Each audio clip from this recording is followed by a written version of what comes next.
stories that bring us down to our knees. And in a way, we're sharing our stories to help ourselves integrate, get to know ourselves a little bit better. I met Kari, who will be speaking here 2 summers ago. Do you remember? It was Concert at the Park. This year is happening August 22nd. But I remember Kari coming over, and we started talking, and I found out she lives really close to the church. Like really close, okay? And personally, well, she made it very clear that she didn't want to go to church. Or let's see, that churches have its thing, has a reputation. This is my wording. This isn't anything Kari said. But as I was speaking with Kari, that was the first summer I was appointed to Vermont Hills, and I thought, and I was praying, what does it mean for me to be here at this moment? And for me to meet someone like Kari in this intersection. And I almost yelled out to God saying, I bet you're gonna sing Kari's My Way. And it really is a godsend, because when I started acting classes just for the joy of it, I came out one practice and somebody said, Anna, who's calling me in Southeast Belmont? She came out next door from what she was doing, and it was just like, you know what? Some universe is trying to tell me there's some really good connections here. I want to invite all to listen to Kari's story. Kari's personal, and she's so dressed appropriately today for it. But we'll be recording, and if you have questions, I think we might want to even spend some time asking questions too. But Kari, please come in. Let's give her a round of applause. Thank you. Okay.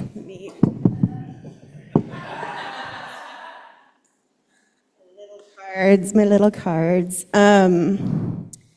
So, thanks for listening to me. My name is Kari, and I am a bisexual woman living in a straight presenting relationship. And this was the part where Robert asked me, do you want me to stand up and go, what?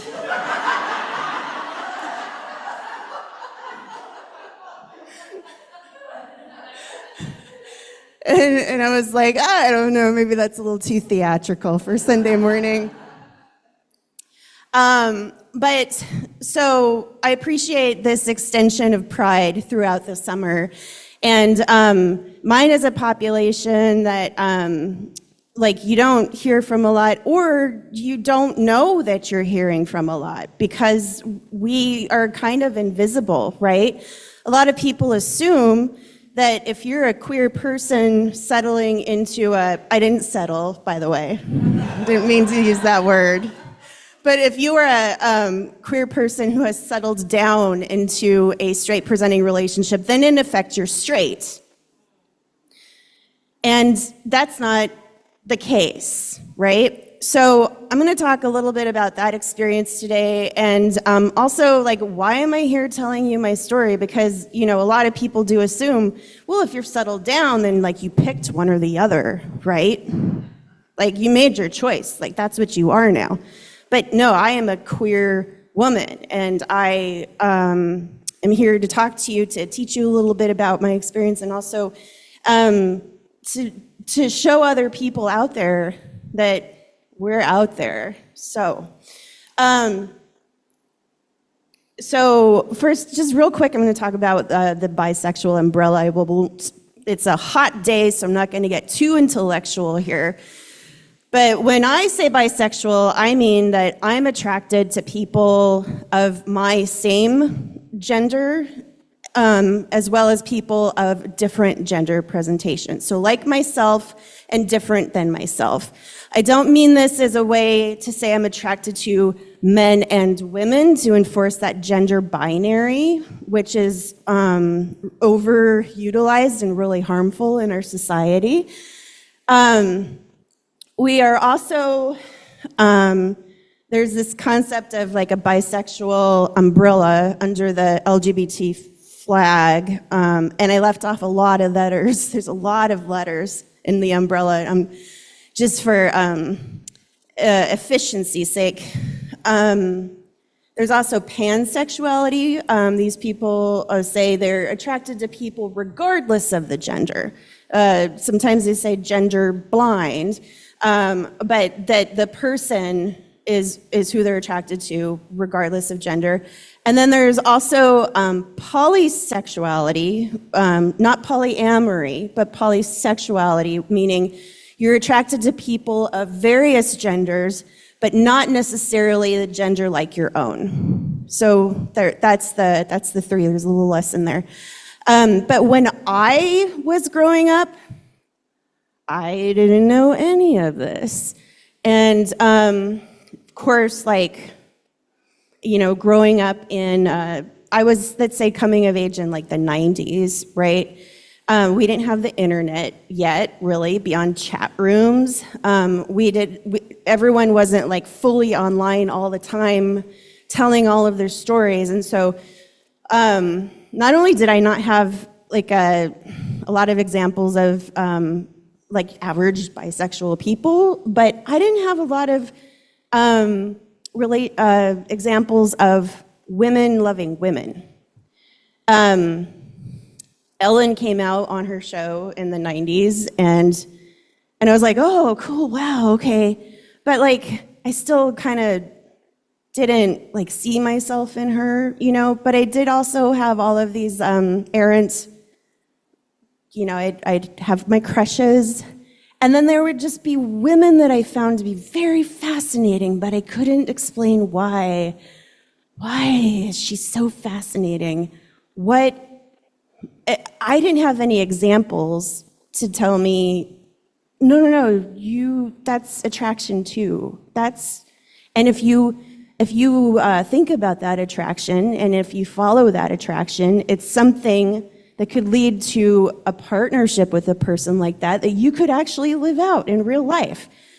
It seems so easy now, but back then, it was not even in my headspace. So it wasn't until my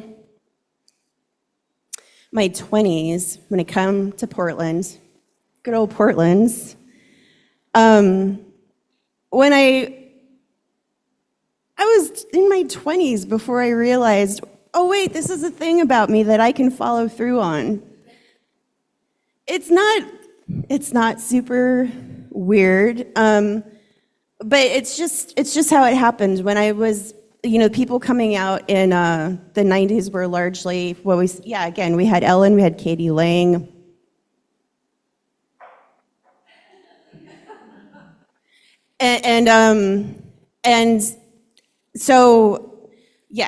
But then when I started trying to date here in my 20s, there were other challenges, and that is if you're bisexual, there's a lot that people assume about you. It's a phase. You're just exploring. You're trying to be exotic or quirky or different. You're just showing off to be sexy in front of men by being attracted to other women. You have an unstable personality. You don't even know what you want because you can't pick one. So why should you be trusted? You're really one or the other, meaning like you're closeted in a straight relationship, or you're playing the field in a gay relationship, but you're actually straight. Your straight relationship means you're closeted and afraid to face your queerness or renounce your privilege. That's another gross thing to look at, right? Like straight presenting people that don't have very obvious signifiers of queerness don't catch as much trouble from other people. And that's hard to see when you're a very obviously queer person catching trouble all the time from all over the place, and you see someone inside a safe relationship, that's hard to see when you're getting hurt all the time. And finally, my favorite, you can't be in a committed relationship. You'll eventually stray for the other side. And it comes back down to, you can't be trusted. So I'm just me, trying to date people, trying to meet people, and I'm getting this from the people I'm trying to date. Not even all of the people who do all the like obvious bigotry. The normal nice people that I'm trying to meet on OkCupid and so forth, and the questions I'm getting are so off-putting. Like, well, yeah, which one are you really? And all kinds of variations of this. And the thing that you just get continuously is, like, people want you to be one or the other, and they can't wrap their head around it. You're either straight or you're either gay. And so I would try to do things like I would have two profiles, right? I would have a straight one and a gay one, and and then I would find the women who were looking for women, and I would see things like gold star only. Gold star lesbian means a woman who's only dated other women. It's a purity test. Yeah, and I'm getting, yeah. And so I'm like, well, okay, I can't talk to her because I'm not enough for her. And then on the male profiles, like I would get far enough to go on dates with them, but then when I would disclose to someone, all of a sudden all of these other beliefs come out. Oh, you can't, are you just like exploring? Are you really, blah? So on either side, you're constantly getting the message like, you're not enough. I'm not enough for anybody. And when we talk about pride, people who are seeing the flag from the outside, and they're seeing us for our differences. They're seeing us for our differences in sexuality, who we want to share our bodies with, who we want to do what with. But a lot of it is also just like who we want to find companionship with, who we want to wake up with and have coffee in the morning, who we want to raise families with, who we want to adopt a dog with, who do we want to wake up with in the middle of the night and stand with a broom handle in our underwear looking for the fire alarm that's going off at 3 a.m.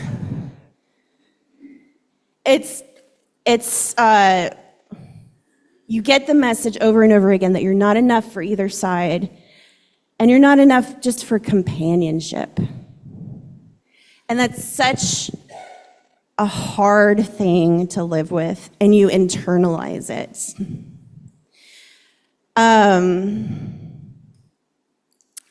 A little bit more of structural stuff. This leads to some really troublesome stuff for bisexual people. We experience significant mental health disparities. We have higher rates of depression, anxiety, suicidal ideation. We have bad health outcomes because when we're stigmatized at the doctor's office, we don't want to go back. This happens also to a lot of people in bodies and behaviors that are kind of considered marginal. This happens to people of color, to fat people, to disabled people. You don't want to go to the doctor and get your preventative care if you go and they ignore your thing and just tell you what's wrong with you in ways that aren't really wrong with you. Increased vulnerability to sexual assault and domestic violence because if you are with somebody kind of furtively because you're trying to conceal your identity, right? Like maybe it's bad. I have feelings about People not wanting me to know that I want to be in certain relationships, and so I keep those relationships a secret. When you can't be public in a relationship and you experience trouble in the relationship, it is harder to find help. And when you have this internalized feeling of not being enough, it takes a lot longer for you to think, maybe I shouldn't be in this bad situation, maybe I deserve better. So I had some really a long period of really demoralizing encounters with people. And I internalized a lot of like, you're not enough. How can you be trusted? You don't even know what you want. And I was just about to close up shop. I was like, screw this. I will just live by myself. And it was October of one year, and I was like, I'm going to take this all down before the holidays when everybody's kind of getting desperate to find a date at the last minute because you don't want to be lonely over the holidays, right? And I was beginning to get so closed off that I even had this routine where I would take in, someone would say, hey, do you want to meet? Okay, sure. But I'm already thinking, I don't know that I can trust this person. So every Sunday I had a dating block, right? Every Sunday between like 2 to 4 p.m. And I had the same coffee house picked out. And this person was going to meet me at this coffee house. And like the slightest red flag I would get, I would just, oh, well, thank you very much for coming. Thank you for playing. But this isn't good for me. This isn't enough. And I've since then re-met people that I met during that time who were just lovely, beautiful people. But I had been cast off so many times that I had these enormous boundaries and was just preemptively casting other people away. And then Robert came in at the last minute. His email, it was literally like probably the last day I would have taken an email from somebody before it was like Indiana Jones sliding in under the door. It was so close. And so I was like, okay, I'll go on one more. And we go out to my same coffee house between 2 and 4 p.m. on a Sunday. And I thought, gosh, he's really nice, but he's just talking so much. He's just talking so much.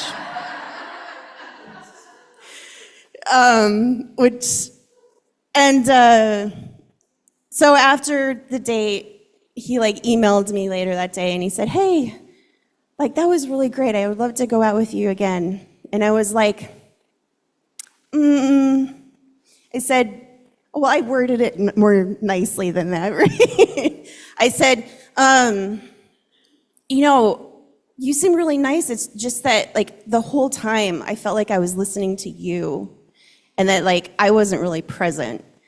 And because you were just talking the whole time about your life and your daughters. And a lot of people would just be like, well, fine. That's enough. I don't need that. What he does is he emails me back and he says, I'm so sorry. I was really nervous and I really liked you. If we could go out again, we could try again and I'd like to hear more about you. Like, how easy is that, right? But how few people would do that? And after I'd been hurt so many times, I might not have done that. And so we went out again, and that was like 13 years ago.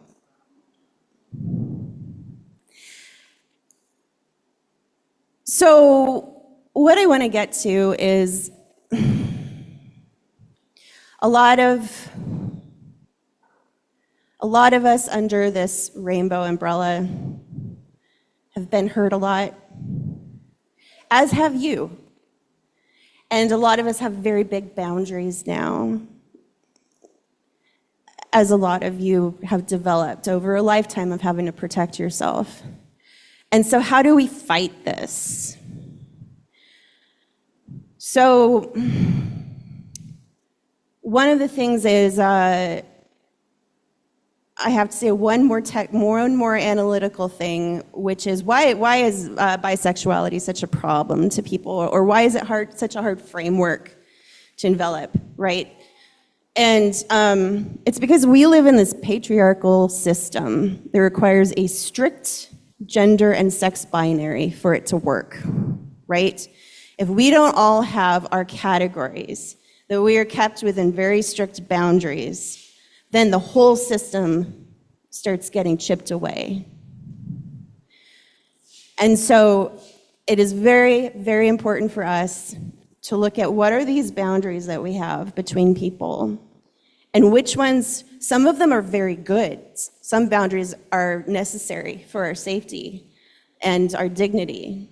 And some of them we formed because someone hurt us in the past, but we didn't quite understand them well enough. And so in bisexuality's case, I would say, can we start becoming more comfortable with fluidity? A person doesn't have to be one thing or another thing. And if somebody is at one point one thing, they might later be that other thing. And that's fine, as long as they're not, that other thing isn't a harmful, hurtful thing, right? So if you see someone in a relationship, say, like, I always tell my family, if I hadn't met Robert, I might have met Roberta, right? But say earlier in life, before I settled down, and I came around with Roberta, and they're like, oh, okay, well, she's this. And then I come around later with Robert, a few years later. Don't go up to the person and say, but I thought you were. You say, hi, Robert. Do you want a piece of pie? Embrace fluidity and create opening environments for people. That brings me to my last story, which is, I'll preface by saying, I didn't think a year ago I would be talking in church about bisexuality. So thank you for this. You're all a real right-on crowd of people in my book. Also, about a year ago, I didn't think I would be speaking in church. I hadn't done much with my spiritual life because so often in our society, you are one or the other. What are you? Are you Christian? Are you Jewish? Are you atheist? What's your word? What word fits you? What word can I put on you where I can all of a sudden understand everything about you in that one word? And so, I had questions about God, and I had, certain things that I pondered about the universe and how we relate to each other, but I didn't have a place to go for it. And so, yeah, I met Anna 2 summers ago. And then, the subsequent year, it was like, oh, yeah, there's this real cool church next door. They're real cool people. I really like having people over there that think like that. That's real cool. My neighborhood's real cool. But I didn't, think I could be over there, right? Because you're fully Christian. This is a Christian church, right? And then the election happened, and I thought, well, it's time to get to know your neighbors. And I started coming just because I needed to be around cool people, cool, loving, accepting people. And when I introduced myself to you, And so, with all of this baggage behind me, with all of this experience of not being enough, of not fitting in a category, I felt up front like I needed to explain myself. Hi, I'm Kari. I'm not like fully a Christian. I don't know. I just like, there's so many religions in the world. How can one be right? I don't know. And you were all so gracious. You would, well, welcome. We're glad to have you here, right? There's been no purity tests. There have been no, hey, yeah. There have been no, like, how come you don't do communion? Or, how come, I have been invited to Bible study, but I've never been confronted for not going to Bible study. And that's the difference, right? You create opportunities for inclusion. And meanwhile, I have sat here every Sunday since November, give or take a couple, thinking about all of the questions you do when you're in a religion, hopefully. How am I connected to people? What does it mean to love people? What does it mean to fight for justice for people? What does this look like in the big picture of things? How does this look for me personally in my healing, in my relationships to people? And again, no purity tests, you can only think about these things if you're strictly a Christian, either or. And so you're doing the thing for me. You're creating that open environment without definitions. And I'm so thankful for that. And relating back to the bisexuality, just do exactly that. Thank you very much.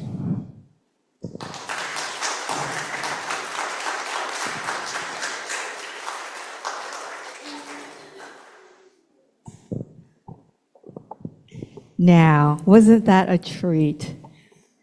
Thank you, Kari, for